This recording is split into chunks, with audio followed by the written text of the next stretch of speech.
segundos anos, tudo bem com vocês? O vídeo de hoje é uma continuação das nossas aulas de literatura sobre o romantismo. Então, no primeiro bimestre, nós falamos sobre o romantismo, suas características gerais e o romantismo em Portugal. Agora, no segundo bimestre, nós trabalharemos o romantismo no Brasil. Então, o romantismo no Brasil, assim como nos outros países da Europa, né, quando o romantismo começou, aqui no Brasil ele também começou numa época de libertações. Então lá em 1808, né, eu tô aqui com a minha colinha para não esquecer de nada, tá? Então em 1808, quando a família real ela sai de Portugal, ela na verdade foge de Portugal, né, foge das tropas de Napoleão Bonaparte, que eu comentei no vídeo anterior, e chega aqui no Brasil, é quando se inicia o romantismo aqui no nosso país. Só que o romantismo brasileiro ele só se consolidou a partir de 1822. O que aconteceu nessa data? Foi proclamada nossa independência. Então, a independência do Brasil em 1822 é a época de consolidação do romantismo, tá? E, portanto, em virtude de todo esse contexto histórico, é que as obras românticas brasileiras, principalmente as primeiras, elas mostram esses ideais de liberdade, ok? E essas obras, elas exaltavam muito a questão da paisagem e também da figura indígena, porque o índio era a nossa figura em destaque na época. Então ele era retratado como o herói, como o bom selvagem, ok? E as obras que marcam o início do romantismo no Brasil foram Suspiros Poéticos e Saudades, ambas do nosso poeta Gonçalves de Magalhães. Bom, então, no romantismo brasileiro, eu acho que é a primeira escola literária e que nós começamos a ver o Brasil caminhando com suas próprias pernas, porque até o arcadismo, nossa literatura era muito dependente ainda de Portugal. E daí, a partir do romantismo, é que vemos a nossa literatura, ela sendo mais independente. Eu acho que em virtude da nossa independência, né, como país agora, independente do nosso colonizador, eu acho que isso também transpareceu na nossa produção literária. Então nós agora éramos mais independentes nesse quesito, né? Não só nesse quesito, né, literário, mas também politicamente falando. Bom, a nossa literatura romântica brasileira está dividida em 3 gerações. Então a primeira, ela é chamada de nacionalista ou indianista, justamente por ter essa imagem do índio como herói. Além disso, tem exaltação das nossas paisagens, tá? Eu coloquei aqui a paisagem, mas são as paisagens naturais, tá? É bom ressaltar isso. Eu tô até aqui de amarelo canário para exemplificar melhor, para vocês não esquecerem, e a exaltação da nossa pátria, já que agora éramos um país independente. Então, os destaques, né, os principais autores dessa época, os principais poetas da primeira geração do romantismo no Brasil foram o Gonçalves de Magalhães, que foi o precursor, né, autor dessas obras que foram o marco inicial do romantismo no Brasil, e também o Gonçalves Dias, com a Canção do Exílio, principalmente, que com certeza, eu creio que a maioria, pelo menos, conhece a Canção do Exílio, já viu no livro didático, ou no seu próprio livro didático desse ano, ou em outros, porque é uma obra muito famosa e é uma obra também muito importante. Não só para o romantismo, né, mas para a literatura brasileira em geral. Então, se você não lembra, é aquela que fala mais ou menos assim: minha terra tem palmeiras, onde canta o sabiá, as aves quer que gorjeiam, não gorjeiam como lá. Enfim, para vocês lembrarem, lembrou aí? Ou se você não conhece, peguem lá o livro didático de vocês, na página 72, que lá tem a Canção do Exílio. Continuando, a nossa segunda geração romântica brasileira, ela é conhecida como ultra romântica ou mal do século. Lembra que lá nos aspectos gerais do romantismo, no vídeo anterior, eu falei desse ultra romantismo, algo exagerado, né? As pessoas amavam-se ao ponto de, meu Deus, quero morrer? Então era isso. E era por isso considerado o mal do século. Então, nessas obras, a gente percebe muito o individualismo, o egocentrismo, porque os poetas não falavam daquilo que o cercavam, mas ele falava sobre si, que ele sentia, o que acontecia com ele, tudo era ele, né? Tudo era eu. Então, esse egocentrismo presente aí nas obras da segunda geração.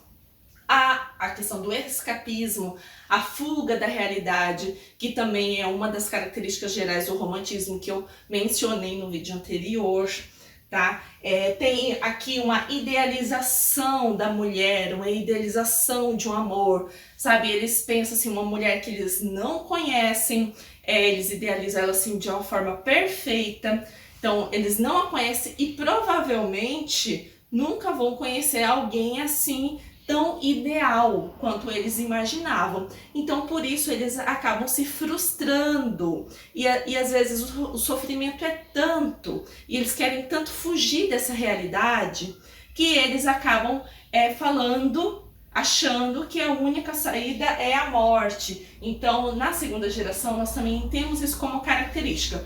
Fuga da realidade, né, o escapismo, a abordagem do tema da morte, como eles são pessoas, como aqui é retratada essa pessoa que só idealiza e por idealizar demais nunca vai alcançar esse ideal, eles são muito pessimistas também. Então o pessimismo aí presente nas obras da segunda geração do romantismo.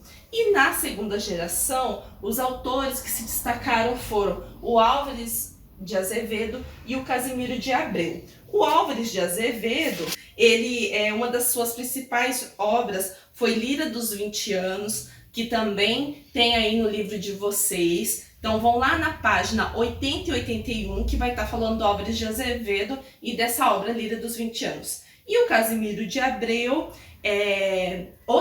lembrando, outra característica do romantismo da segunda geração é o saudosismo.